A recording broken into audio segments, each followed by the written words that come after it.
하나님의 말씀은 구약성경 549페이지 열왕기상 19장 1절로 18절까지 말씀입니다.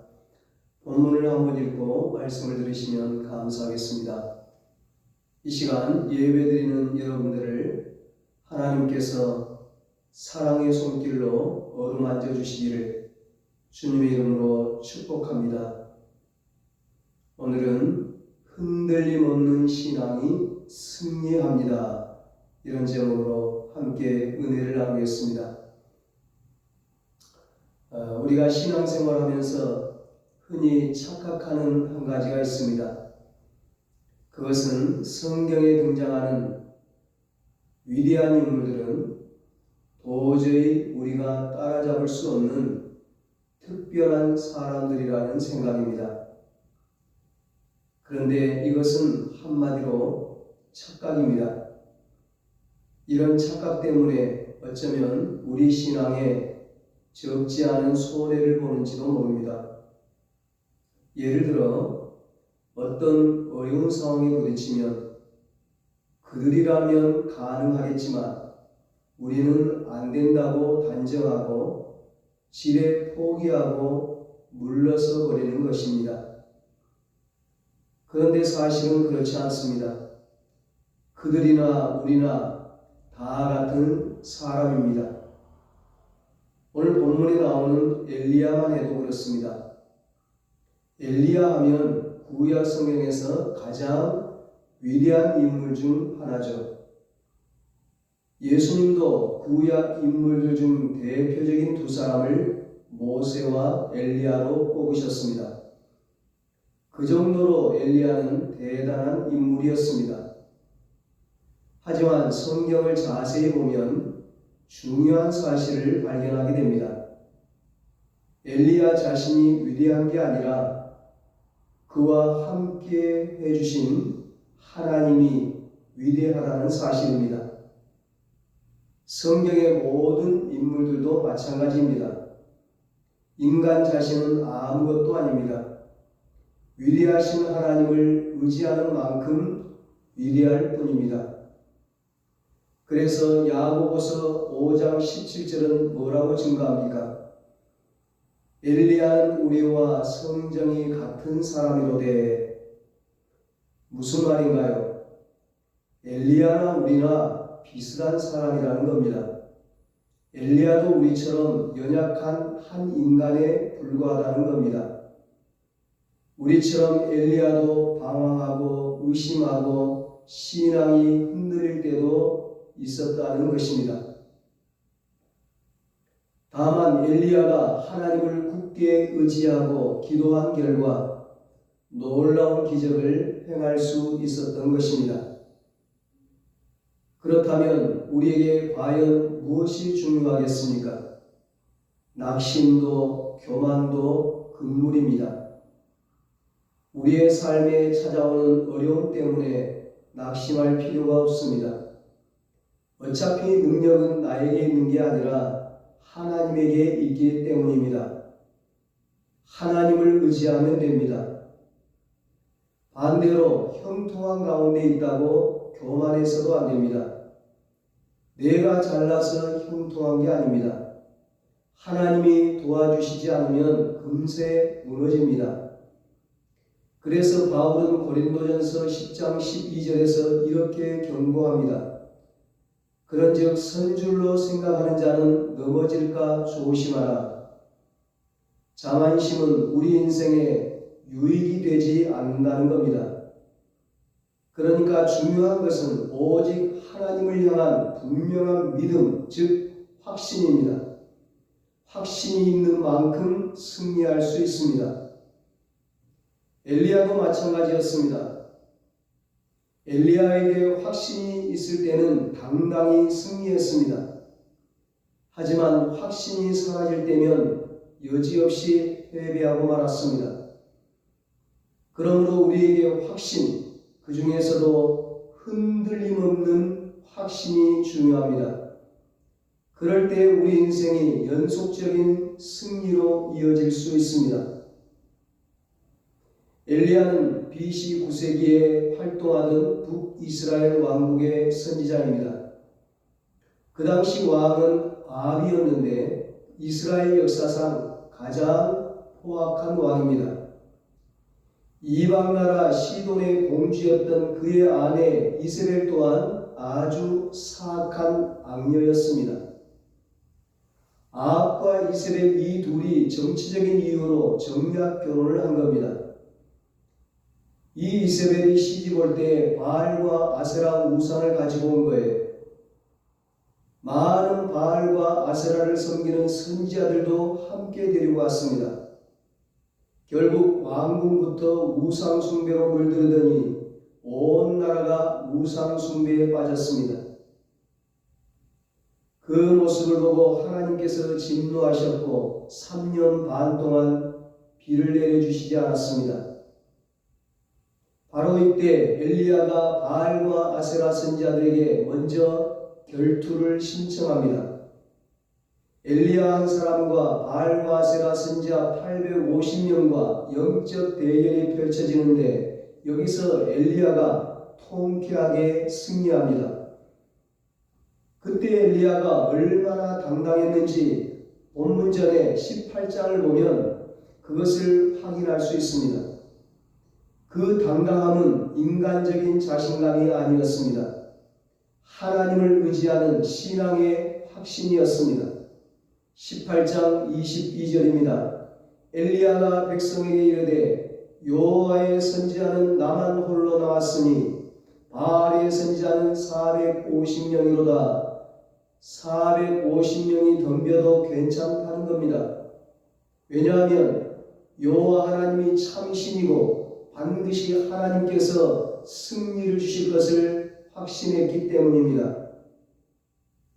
엘리야는 먼저 바알 선지자들더러 제단을 쌓고 그 위에 불을 붙이지 말고 송아지 한 마리를 얹어 놓은 후 기도하라고 제안합니다. 그렇게 해서 하늘에서 불이 내려오는 쪽이 참신이라는 겁니다. 바알과 아세라 선지자들이 하루 종일 제단 주위를 돌면서 바알 신에게 기도합니다. 오후가 돼서는 소식이 없자 칼과 창으로 자기들 몸을 찌릅니다. 피가 나도록 자해를 하면서 저녁 때까지 바알이여 바알이여 기도를 했지만 하늘에서 불이 임하질 않아요. 응답이 없어요. 그러자 이번에는 엘리야 차례입니다. 엘리야 선지자가 무너진 제단을 수축하고 이스라엘 지파 수대로 12개의 돌로 제단을 쌓습니다. 이것은 이스라엘의 신앙 회복을 상징하는 행위입니다. 그리고 제단을 돌아가며 도랑을 만듭니다. 그 위에는 나무를 버려놓고 번제물을 올려놓습니다. 그리고는 물을 3번이나 흥건하도록 붓습니다. 18장 35절에 말씀합니다. 물이 제단으로 두루 흐르고 도랑에도 물이 가득 찼더라. 왜 이랬을까요? 종종 이방 제사장들이 밑에다 불을 숨겨놓고 속이는 경우가 있었는데 그런 의심을 없애기 위해 물을 부은 겁니다. 그리고 나서 엘리야 선지자가 간절히 기도하기 시작합니다. 여호와여 내게 응답하소서, 내게 응답하소서. 이 백성에게 주 여호와는 하나님이신 것과 주는 그들의 마음을 되돌이키심을 알게 하옵소서. 아멘. 그렇게 엘리야가 기도했더니 어떤 일이 일어납니까? 18장 38절입니다. 이에 여호와의 불이 내려서 번제물과 나무와 돌과 흙을 태우고 또 도랑에 물을 핥은지라. 아멘. 얼마나 뜨거운 물이 하늘에서 내려왔는지 번제물은 물론이고 돌, 나무, 흙까지 몽땅 다 태우고 마치 핥아내듯이 흥건한 물까지 바짝 태워버렸습니다. 이렇게 되자 지켜보고 있던 백성들이 놀라서 고백을 합니다. 18장 39절입니다. 여호와 그는 하나님이시로다. 여호와 그는 하나님이시로다. 아멘. 그리고 엘리야가 바알 선지자들 잡으라고 명령한 후에 기손 시내로 끌어다가 다 죽입니다. 대승을 거두었습니다. 엘리야가 확신 가운데 기도한 결과 하나님께서 놀라운 능력으로 역사해 주신 것입니다. 그뿐만이 아니었죠. 아왕을 이끌고 산꼭대기에 올라가 기도하니까 비가 억수로 쏟아집니다. 3년 반 동안 비가 오지 않고 계속되었던 가뭄이 일순간에 해소된 거예요. 18장 41절로 46절에 보면 엘리야가 기도하고 사환에게 비가 오나 보라고 합니다.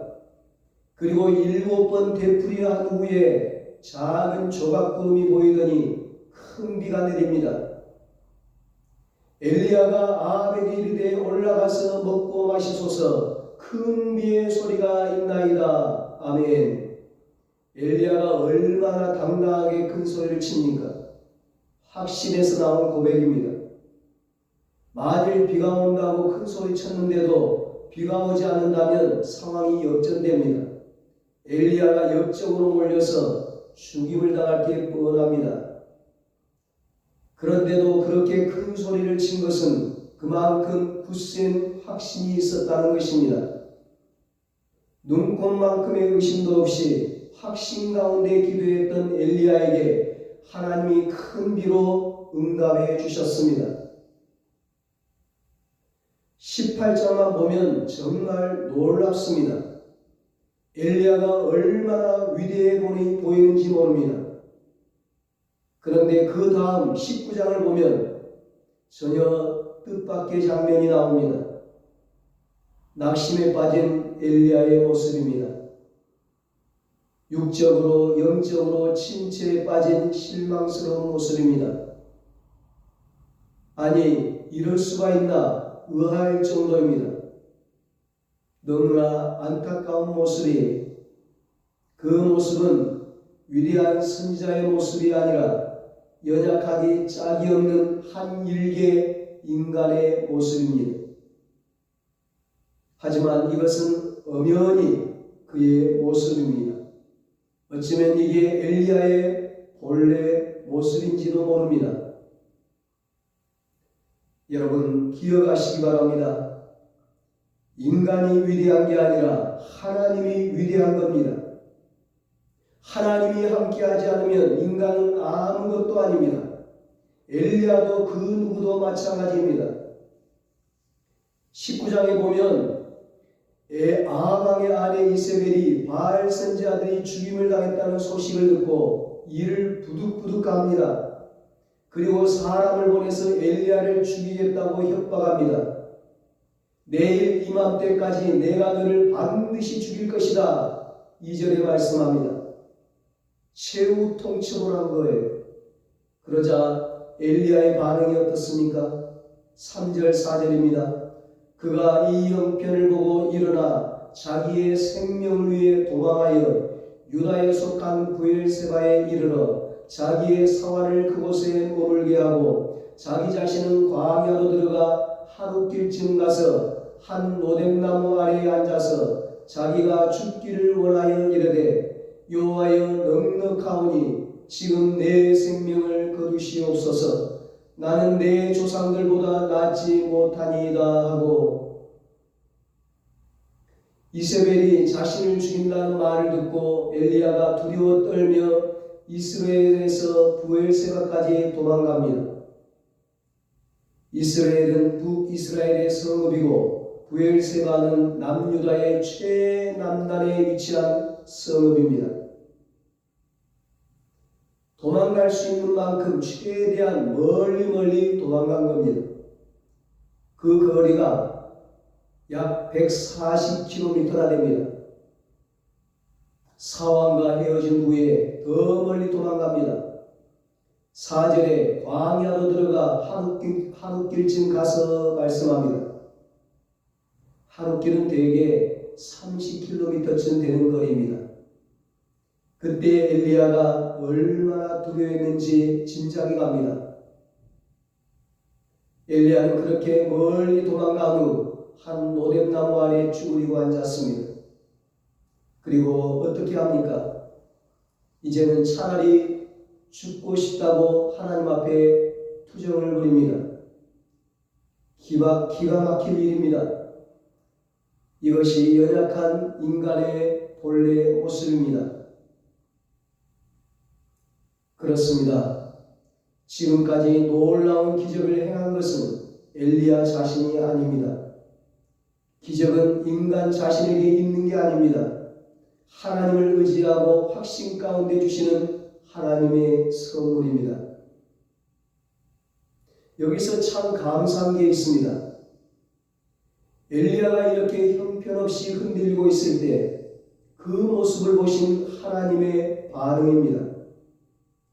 우리 같으면 욕하고 야단치고 난리가 났을 텐데 하나님은 그러지 않으셨습니다. 천사를 보내서 그를 위로하고 먹이십니다. 너무나 감사하죠. 엘리야의 못난 모습을 비난하거나 정죄하지 않으십니다. 그의 연약함을 아시고 그에게 용기를 주십니다. 5절입니다. 로뎀나무 아래에 누워 자더니 천사가 그를 어루만지며 그에게 이르되 일어나서 먹으라 하는지라. 아멘. 여러분 꼭 기억하시기 바랍니다. 우리는 너나 할 것 없이 연약한 인간이기에 흔들릴 수 있습니다. 그리고 하나님이 아시고 위로해 주십니다. 하지만 흔들리는 시간이 오래 가서는 안 됩니다. 다시금 확신 가운데 굳게 서야 합니다. 그리고 신앙의 연륜이 더할수록 흔들림이 점점 줄어들어야 합니다. 인간이기에 100% 흔들리지 않을 수는 없겠죠. 하지만 신앙생활을 한 지 오랜 세월이 흘렀음에도 불구하고 날이면 날마다 조그만 어려움만 찾아와도 이리저리 흔들리고 방황을 계속한다면 그것은 문제죠. 대선지자인 엘리야에게도 잠시 슬럼프가 찾아왔습니다. 그러나 엘리야는 그 슬럼프를 극복하고 다시 일어납니다. 엘리야가 어떻게 믿음이 흔들리는 그 슬럼프를 극복하고 다시 확신 가운데 설 수 있었을까요? 한마디로 말하면 그가 다시 하나님을 바라보므로 오직 하나님에게 영적인 시선을 집중함으로 확신을 회복합니다. 하나님이 보내주신 천사의 도움으로 기력을 회복하기 시작한 엘리야가 이제 호렙산으로 갑니다. 그곳은 모세가 하나님을 만난 곳입니다. 호렙산은 많은 믿음의 사람들이 하나님 앞에 기도한 거룩한 성산입니다. 40일을 걸려 그곳에 온 엘리야를 하나님이 산에 세우시고 말씀하십니다. 11절 12절입니다. 여호와께서 이르시되 너는 나가서 여호와 앞에서 산에 서라 하시더니 여호와께서 지나가시는데 여호와 앞에 크고 강한 바람이 산을 가르고 바위를 부수나 바람 가운데 여호와께서 계시지 아니하며 바람 후에 지진이 있으나 지진 가운데서도 여호와께서 계시지 아니하며 또 지진 후에 불이 있으나 불 가운데에도 여호와께서 계시지 아니하더니 불 후에 세미한 소리가 있는지라. 아멘. 강한 바람, 지진, 불 이런 것은 하나님의 임재하심에 대한 가시적인 증표입니다. 하지만 어디까지나 보조수단에 불과하고 정말 중요한 것은 무엇입니까? 세미한 음성, 하나님의 말씀입니다. 영혼의 회복을 위해서는 다시 하나님을 바라보아야 합니다. 특별히 말씀을 통해 하나님을 바라볼 수 있습니다. 하나님을 바라보 하나님을 앙망할 때 용기가 생기고 새 힘이 넘칩니다. 지난주 이사야 40장에서 여호와를 앙망하는 자는 새 힘을 얻으리니 말씀했습니다. 신앙생활은 시선 싸움이라는 것입니다. 무엇을 바라보느냐에 따라 우리의 신앙 상태가 달라지는 것입니다. 하나님을 바라보면 확신 가운데 거합니다. 현실을 바라보면 신앙이 흔들립니다. 형통하면 교만해서 넘어지고 고난 앞에서는 낙심하고 무너집니다. 엘리야가 흔들린 이유가 무엇입니까? 시선을 빼앗겨서 그런 겁니다. 하나님을 바라보는 동안에는 당당하고 확신 가운데 기적을 행했습니다. 그런데 눈앞의 현실의 시선을 빼앗기니까 마음의 두려움과 의심이 밀려오고 결국 확신이 흔들린 겁니다.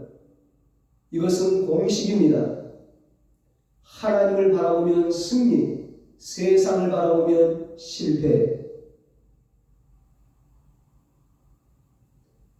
하나님을 바라보면 확신, 세상을 바라보면 두려움, 하나님을 바라보면 평안, 세상을 바라보면 염려의 심걱정, 불안이죠. 하나님을 바라보면 승리하는 거예요. 히브리서 12장 2절에 말씀합니다. 믿음의 주여 또 온전하게 하시는 이 예수를 바라보자. 그는 그 앞에 있는 기쁨을 위하여 십자가를 참으사 부끄러움을 개의치 아니하시더니 하나님 보좌 우편에 앉으셨느니라. 아멘. 오직 예수님에게 시선을 고정시키라는 겁니다. 그러면 흔들리지 않습니다. 흔들림 없는 확신으로 승리할 수 있습니다. 흔들리면 나만 손해입니다. 사도행전 7장에 나오는 스데반 집사님을 보십시오. 예수님의 십자가와 부활을 증거하다 공회에 붙들려갑니다. 서슬이 시커먼 공회원들 앞에서 담대히 예수님이 하나님의 아들 구주 되심을 증거합니다. 그러자 그들이 돌로 쳐서 죽입니다. 그런데 돌에 맞아 피투성이가 되어 죽어가는 스데반의 모습이 너무 감동적입니다. 예수님처럼 원수들을 위해서 용서의 기도를 하며 자기 영혼을 주님께 의탁합니다. 어떻게 작은 흔들림도 없이 확신 가운데 순교할 수 있었을까요? 그 비결이 사도행전 7장 55절에 기록되어 있습니다. 스데반이 성령 충만하여 하늘을 우러러 주목하여 하늘의 하나님의 영광과 및 예수께서 하나님 우편에 서신 것을 보고 아멘. 영안이 열린 거예요. 영의 눈이 열리고 하나님 보좌 우편에 앉아 계시다. 그를 맞이하려고 벌떡 일어나신 예수님을 바라보았기에 가능했던 겁니다. 언젠가 TV에 수천 낭떠러지 계곡에서 외주를 타고 묘기를 펼치며 건너는 사람을 본 적이 있습니다. 어떻게 그 높은 데서 떨어지지 않고 외주를 타고 건널 수 있을까? 이 사람이 하는 훈련 중에 제일 중요한 것이 시선 훈련이랍니다. 절대로 아래쪽을 내려다보면 안 됩니다. 앞만 주시합니다. 그리고 양팔로 균형을 잡습니다. 그리고 중요한 또 한 가지 사실이 있습니다. 화면을 잘 보면 허리에 생명줄이 메어져 있습니다. 설사 흔들린다 할지라도 생명줄이 지켜줍니다. 우리도 마찬가지입니다. 하나님이 우리를 붙잡아 주십니다. 나를 택하시고 예수 보혈로 구속하신 하나님은 절대 우리를 포기하지 않습니다. 이것을 성도의 견인교리라고 합니다. 자동차 견인한다 그러잖아요. 절대 놓치지 않고 꼭 붙들고 가는 겁니다. 이사야 41장 10절에 말씀합니다. 두려워하지 말라. 내가 너와 함께함이라. 놀라지 말라. 나는 너의 하나님이 됨이라. 내가 너를 굳세게 하리라. 참으로 너를 도와주리라. 참으로 나의 의로운 오른손으로 너를 붙들리라. 아멘. 그러므로 두려워 말고 오직 하나님만 바라보시기 바랍니다. 그러면 인생 살면서 어떤 고난과 역경이 닥쳐와도 흔들림 없는 확신으로 승리할 수 있습니다. 인간은 다 연약합니다. 갈대처럼 흔들리기 마련입니다.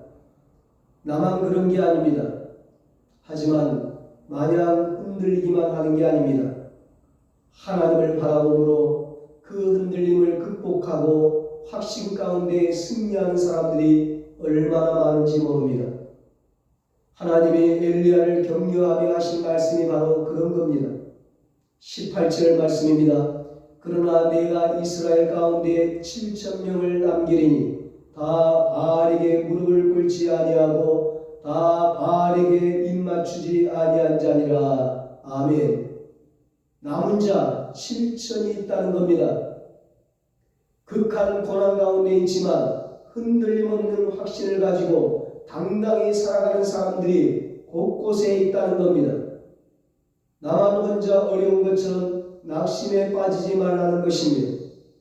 어렵고 힘들지만 하나님을 바라봄으로 극복해 나아가는 게 인생입니다. 저와 여러분의 인생이 그런 인생이 되기를 축복합니다. 어떤 상황 가운데 처한다 할지라도 오직 하나님만 바라봄으로 흔들림 없는 확신과 믿음으로 승리하고 하나님께 귀하게 쓰임받게 되시기를 예수님의 이름으로 축원합니다.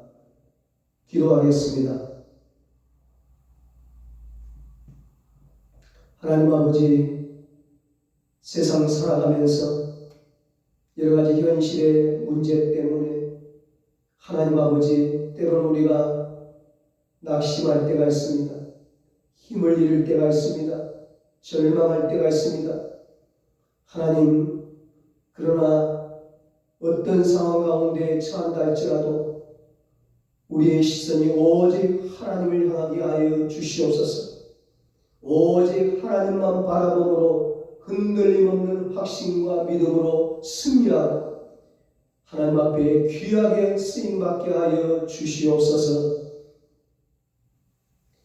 이제는 우리 주 예수 그리스도의 무한하신 은혜와 하나님 아버지의 사랑하심과 성령님의 위로하시고 교통하시고 영원토록 함께 하시는 은혜가 오직 하나님만 바라봄으로 흔들림 없는 확신과 믿음으로 승리하고 하나님께 귀하게 쓰임받기로 다짐하는 사랑하는 모든 성도들과 저들의 가정과 자녀들과 사업과 직장 위에 이제로부터 영원토록 함께 있을지어다. 아멘.